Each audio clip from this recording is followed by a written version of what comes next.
જય માતાજી મિત્રો. તો હાલ એવા સમાચાર આવે છે કે આ વર્ષની જે પરિક્રમા છે તે હાલ સ્થગિત કરવામાં આવી છે, કારણ કે સ્થિતિને જોઈને, કારણ કે રસ્તાના ધોવાણ થઈ ગયા છે. ત્યાં સીડી ઉપર છે ત્યાં લીલ જામી ગઈ છે, એટલે સેવાર જામી ગયું એટલે લપટાઈ છે. તો આ વર્ષે જે પરિક્રમા છે તે રદ કરવામાં આવી છે. તો જો કોઈ બહારથી લોકો આવતા હોય તો એમને ન આવવા તંત્રએ અપીલ કરી છે.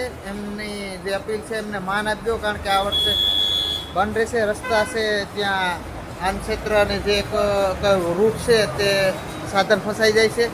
તો આ વર્ષની પરિક્રમા રદ કરવામાં આવી છે. બાકી તમે કેટલી પરિક્રમા કરી છે તે કમેન્ટમાં કહીજો, કારણ કે મેં તો 5-6 કરી છે અને આ વર્ષે પણ પ્લાન બનાવ્યો હતો, પણ એ હવે કેન્સલ કરવાનો છે.